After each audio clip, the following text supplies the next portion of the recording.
Ya, sebagai upaya menanggulangi pandemi COVID-19, tes menjadi hal yang penting untuk dilakukan dalam mendeteksi apakah seseorang ini kemudian terinfeksi COVID-19 atau tidak.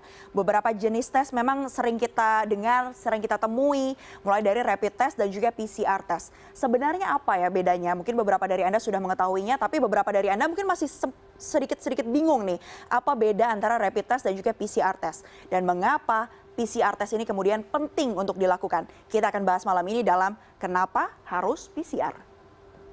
Untuk mengetahui perbedaannya, kita akan membandingkan terlebih dahulu. Bagaimana kemudian perbedaan antara rapid test dan juga PCR. Oke, yang pertama dilihat dari sampelnya. Kita lihat, kalau rapid test ini sampelnya adalah sampel darah. Sementara kalau untuk PCR ini diambilnya adalah lendir dari hidung atau tenggorokan atau kerongkongan begitu ya. Jadi di swab, makanya sering disebut dengan swab test ya kalau tes yang satu ini. Kemudian cara kerjanya seperti apa sih? Jadi cara kerjanya itu kalau rapid test ini memeriksa antibodi seseorang yang terinfeksi. Jadi ini dicek antibodinya. Antibodi. Dicek nih ya, dari sana apakah seseorang ini kemudian terinfeksi atau tidak. Karena seseorang yang terinfeksi virus, ini kemudian akan membentuk partikel dari imun yang terdeteksi dalam darah. Sebelumnya kita tahu bahwa gugus tugas penanganan COVID-19 juga sempat menyebutkan bahwa untuk mengetahui partikel ini, biasanya seseorang itu harus terinfeksi minimal 1 minggu.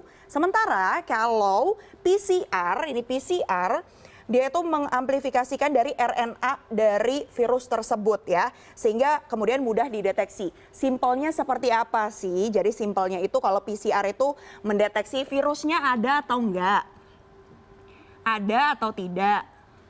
Sementara kalau rapid test itu biasanya mendeteksi apakah seseorang itu pernah terinfeksi atau tidak ya, gitu. Nah itu dia ya, bagaimana cara kerjanya. Sementara itu untuk hasilnya dari tes PCR, itu bisa diketahui atau rapid test terlebih dahulu karena namanya rapid test atau artinya tes cepat begitu, makanya hasilnya ini bisa didapatkan dalam waktu sekitar 15 sampai 20 menit sejak kemudian dilakukan tesnya ya. Sementara itu untuk PCR ini bervariasi waktunya, rata-rata sekitar 24 jam hingga 3 hari.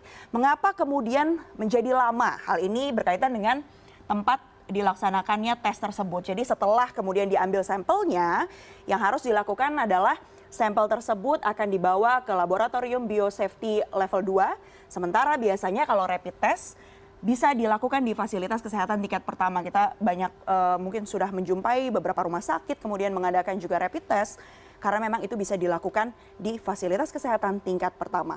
Dari biayanya terlihat jelas bahwa untuk rapid test rata-rata ada di angka Rp300.000, sementara untuk PCR ini memang lebih mahal ya, ada di sekitaran 1,5 juta rupiah. Sumber ini atau data ini kami dapatkan dari cnnindonesia.com dan cnbc.com.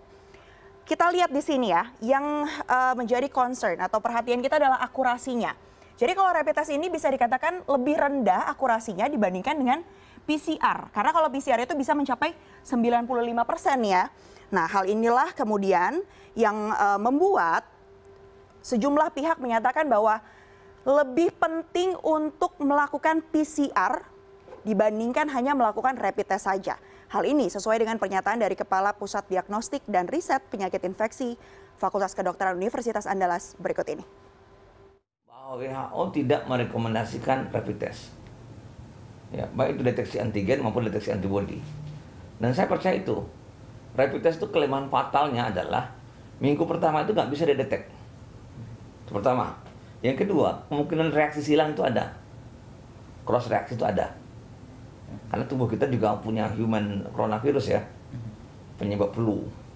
Kita 15% flu oleh human coronavirus. Itu makanya untuk kondisi saat ini WHO itu butuh diagnosa yang pasti-pasti aja.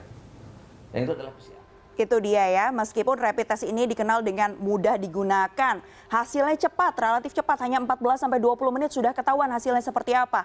Dan kita bisa temui juga ya, kemudian rapid test kit ini bisa dibeli dengan harga yang relatif lebih ekonomis dibandingkan dengan swab test atau PCR ya. Tapi harus diingat bahwa ada banyak kekurangan. Ini saya kutip dari berbagai sumber yang kemudian dianalisa oleh Pandemic Talks. Ini dia sumbernya.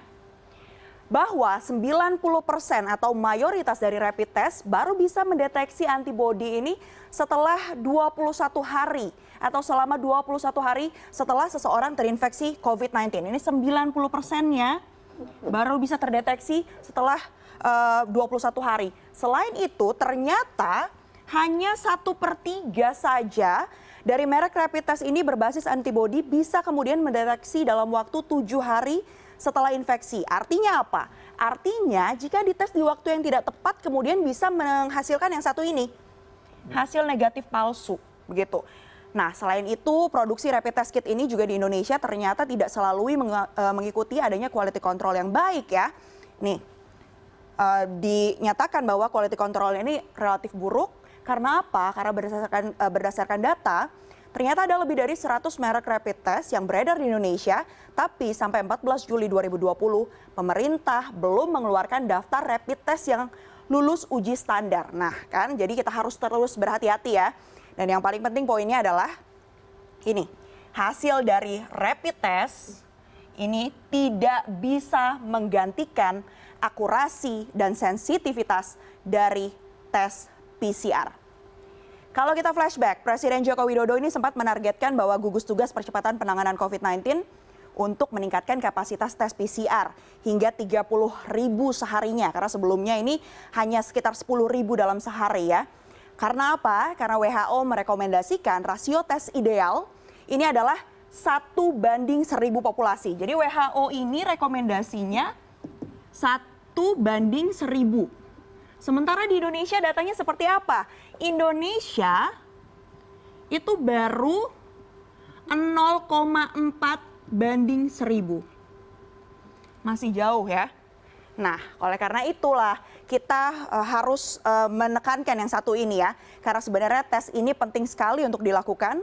Tidak hanya untuk mendeteksi, tapi ini efeknya juga kepada pasien-pasien yang kemudian nanti terkonfirmasi positif COVID-19 agar bisa mendapatkan penanganan yang baik.